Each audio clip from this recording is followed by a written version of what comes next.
জাসদ কেন হইল, 15 আগস্ট 75 কেন হইল, 7ই নভেম্বর কেন হইল, জেল হত্যা, জিয়া হত্যা, প্রত্যেকটা ঘটনায় কারা ছিল? রণাঙ্গনের মুক্তিযোদ্ধা, যাদের লড়াইয়ের ট্রেনিং সবচেয়ে সাত। তারাই আবার লড়াই শুরু করছে একজন আর একজনের বিরুদ্ধে, কারণ তাদের আকাঙ্ক্ষা মেটে নাই। জার্মান চিন্তাবিদ ভাল্টার বেনিয়ামিন উনি বলছিলেন, প্রত্যেকটা প্রজন্ম পূর্ববর্তী প্রজন্মের অসমাপ্ত দাবি বহন করে, সেই দাবি যতদিন না মোটে ততদিন সে বারবার ফিরে ফিরে আসে। এটা মনে রেখেন। অনেকে বলেন জুলাই কি পরাজিত হয়েছে? কোনো লড়াই পরাজিত হয় না। বাংলাদেশে আর একটা লড়াই আসছে, কিভাবে আসবে জানি না, কবে আসবে জানি না, কিন্তু আসবে, এবং সেইটা আগের চেয়ে বেশি ভায়োলেন্ট হবে, সহিংস হবে। কেন কইতেছি কারণ ব্যাখ্যা করি। অনেকে কয় আমি নাকি বাংলাদেশটারে অশান্ত করে রাখিছি, এটা শুনে হাসুম না কান্দুম বুঝবার পারি না। এই মালগুলার ভাব এমন, আমি চুপ করে থাকলে, ফেসবুকে না লিখলে বাংলাদেশ শান্তিতে থাকলে হয়নি। আমার যদি এতই হ্যাডম থাকে, ক্ষমতা থাকে, তাহলে তো পুরা বাংলাদেশের মন্ত্রিসভার আমার বাড়ির সামনে এসে আমার পাও ধরে বসে থাকা উচিত। আমি চুপ থাকলে যদি বাংলাদেশ শান্ত থাকে, তাহলে তাই করা উচিত, তাই না? যেন আমি চুপ করে থাকি, আমার পাও ধরে বসে থাকা উচিত। দাদা আপনি চুপ করে থাকেন, চুপ করে থাকেন। ক্যাঙ্কা ফ্যাসিস্ট দেখেছেন, ভিন্ন মতকে চুপ করায় দেওয়াটাই তাদের লক্ষ্য। শান্তি মতো মনে হয় চান্দাবাজি আর ধান্দাবাজি করবে পারতেছে না আমার জন্য, তাই এত রাগ এগুলার। বাংলার লুথার কিংও দেশে এসে কইছিল শান্তি আর স্থিতিশীলতার কথা, পারছে শান্তি আর স্থিতিশীলতা আনতে পারে নাই।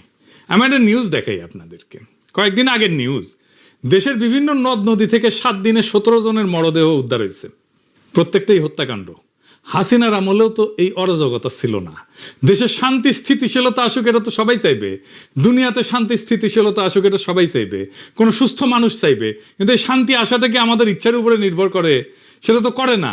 দেশে যে সহসাই শান্তি স্থিতিশীলতা আসবে না, এটা তো আমি অনেক আগে থেকেই বলে আসতেছি। এই বিষয়টা বুঝলো না ছাত্ররা, বুঝলো না প্রফেসর ইউনূস, বুঝলো না বিএনপি, বুঝলো না বাঙ্গু সুশীলেরা আর কিছু জাউরারা। বাংলাদেশে আসলে আসল দ্বন্দ্বটা কি, এটা না বুঝলে আপনি বুঝবেন না বাংলাদেশ কেন শান্ত হবে না। বাংলাদেশের রাজনীতিতে আসল দ্বন্দ্ব বা ঝগড়াটা কিন্তু আওয়ামী লীগ বনাম বিএনপি না, জামাত বনাম বিএনপি না, আওয়ামী লীগ বনাম এনসিপি না, ধর্ম বনাম সেকুলারিজম না, কোনোটাই না। আসল ঝগড়াটা হইতেছে একদিকে বাংলাদেশের 800 বছরের মুসলমানদের নিজস্ব রাজনৈতিক আকাঙ্ক্ষা, অন্যদিকে মুক্তিযুদ্ধের চেতনা নামে একটা প্যাকেজ, যেটার পিছনে আছে আসলে ভারতীয় আধিপত্যবাদের প্রজেক্ট, যার লক্ষ্যই হইতেছে এই ভূখণ্ডের মানুষকে পরাধীন, শক্তিহীন করে রাখা। তারা বাংলাদেশকে কাঁটাতারে ঘিরে রাখবে, পানি আটকাই দিবে নদীর, সীমান্তে মানুষ মারবে পাখির মতো, সীমান্তের নদীতে কুমির আর সাপ ছাড়বে, যেন বাংলাদেশের মানুষ পার হইতে না পারে।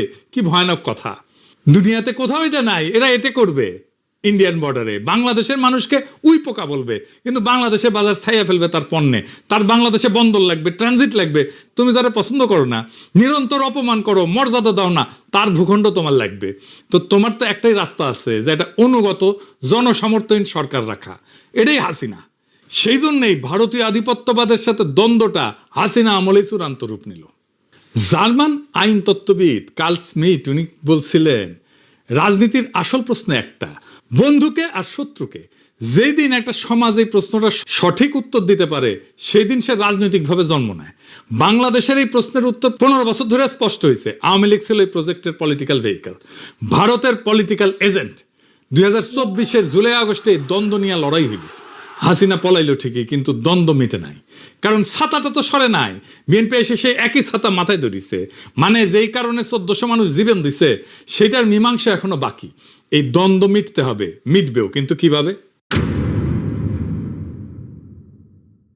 এই আলাপে ঢুকতে হইলে আগে একটা অন্য জিনিস বুঝতে হবে। বাংলাদেশের তরুণদের একটা বিশেষ ক্ষমতা আছে, ক্ষমতা আছে। বাংলাদেশের প্রত্যেকটা প্রজন্ম রাষ্ট্রের বিরুদ্ধে দাঁড়ানোর ট্রেনিং পেয়েছে। সে রাষ্ট্রকে, তার কোয়ার্সিভ মেশিনারিকে, তার দমন পীড়নের যন্ত্রকে, এটাকে কনফ্রন্ট করছে, মোকাবেলা করছে। প্রত্যেকবার আগের চাইতে বেশি ভায়োলেন্ট হয়েছে, সেটা সব জেনারেশন করছে। সিকোয়েন্সটা দেখেন। প্রথম ট্রেনিং 1972 ভাষা আন্দোলন, 144 যারা ব্যাঙ্গে রাষ্ট্রের গুলির সামনে দাঁড়াইলো ছাত্ররা, সালাম, রফিক, জব্বার, বরকত গুলি খাইলো, কিন্তু পিছায় নাই। এই অভিজ্ঞতা গেছে পরের প্রজন্মে। এই মেমোরি কোনো বই থেকে ট্রান্সমিট করে নাই, শরীর দেওয়া হয়। লড়াই করা মানুষটা পরের জনকে দেখায় কিভাবে লড়তে হবে। ফরাসি আলজেরিয়ান চিন্তাবিদ ফানো নাম আসল উচ্চারণটা। উনি বলছিলেন পরাধীন জাতিগোষ্ঠী লড়াইয়ের ভিতর দিয়ে নিজেকে চিনতে শেখে, প্রত্যেকটা মৃত্যু পরের প্রজন্মের পাঠ্য বই হয়ে ওঠে। আমেরিকান সমাজবিজ্ঞানী চার্লস টিলি উনি বলছিলেন একটু অন্যভাবে একই কথা। উনি বলছিলেন যে আন্দোলনের একটা রেপার্তোয়া থাকে, রেপার্তোয়া তৈরি হয়। রেপার্তোয়া কি মানে লড়াইয়ের কৌশলগুলা এক শরীর থেকে আর এক শরীরে বয়া যায়, ট্রান্সমিট হয় প্রজন্ম থেকে প্রজন্মে। এরপরে আসলো 1969, যাদের বাবা চাচা বা অন্য সেই ছেলেগুলোকে দেখছে, তারা দেখছে কিভাবে গুলির সামনে দাঁড়াইতে হয়, কিভাবে লাশ নিয়ে মিছিল করতে হয়, কিভাবে না পিছাইতে হয়। সেই বাবা চাচাদের ছেলেরা এবার রাস্তায়। আসাদ, মতিউর, 52 ট্রেনিং 69 অ্যাক্টিভেটেড হইল। এইবার শুধু পুলিশ না, আজ তো আর্মি নামছে, প্যারামিলিটারি নামছে, আগের চাইতে ভায়োলেন্ট। উড়াই দিল তারা আইয়ুব খানকে। এরপরে 71, 69 ট্রেন্ড তরুণেরা এইবার অস্ত্র হাতে। যারা 69 পুলিশকে কনফ্রন্ট করছে, প্যারামিলিটারিকে কনফ্রন্ট করছে, তারাই 71 পাকিস্তানি আর্মিকে কনফ্রন্ট করতেছে। 9 মাসের ফুল স্কেল যুদ্ধ, আগের চাইতে অনেক বেশি ভায়োলেন্ট। প্যাটার্নটা দেখেন, প্রত্যেকটা প্রজন্ম আগের ট্রেনিং রিসিভ করছে, প্রত্যেকবার এসকেলেট করতেছে কনফ্রন্টেশন। 71 রণাঙ্গনে সক্রিয়ভাবে লড়ছে প্রায় 1050, অনেকে বলে 30,000। যাই হোক, এই সংখ্যক তরুণ, তাদের আকাঙ্ক্ষা কি ছিল? একটা নতুন সমাজ, মুক্ত সমাজ। কি পাইল? বাকশাল। জার্মান চিন্তাবিদ হ্যানা আরেন্ট উনি বলছিলেন যে প্রত্যেকটা বিপ্লবে একটা মুহূর্ত থাকে যখন মানুষ সত্যিকারের স্বাধীনতার স্বাদ পায়, কিন্তু সেই স্বাদটা প্রায় হারায় যায়।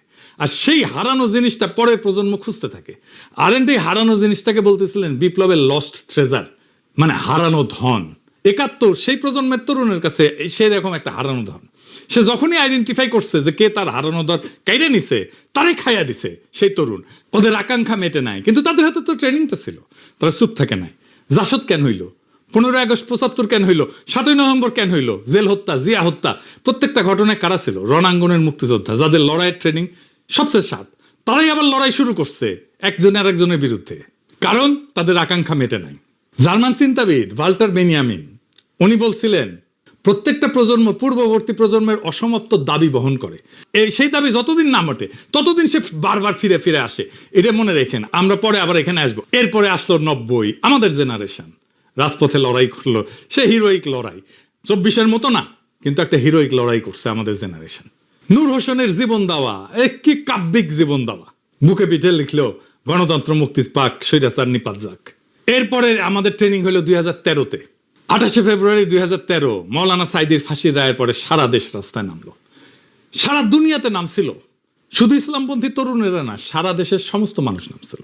বাঁশখালী, চাঁপাইনবাবগঞ্জ, বগুড়া, লক্ষ্মীপুর, তারপর 5 মে শাপলা চত্বর, হেফাজত। একটা নতুন প্রজন্মের প্রথম বড় ট্রেনিং। সংগঠিত ইসলামিক যুবশক্তি প্রথমবার রাষ্ট্রীয় ভায়োলেন্স ফেস করলো। 2018 সালে নিরাপদ সড়কের আন্দোলন, স্কুল কলেজের কিশোরেরা রাস্তায়, ছাত্রলীগের হেলমেট বাহিনী, এই বাচ্চারা শিখলো একটা নতুন জিনিস, সোশ্যাল মিডিয়াকে কিভাবে ব্যবহার করতে হয়। তারা শিখলো ছাত্রলীগ কিরকম জাউরা হইতে পারে, কেমন বর্বর হইতে পারে। এই 2018 স্কুলের ছাত্ররাই 2024-এ এসে ইউনিভার্সিটির ছাত্র। চূড়ান্ত ক্লাস পাইল তারা। ওই ট্রেনিং থেকে ফিরে আসা ছাত্ররাই চূড়ান্ত ট্রেনিং পেল 2024-এ।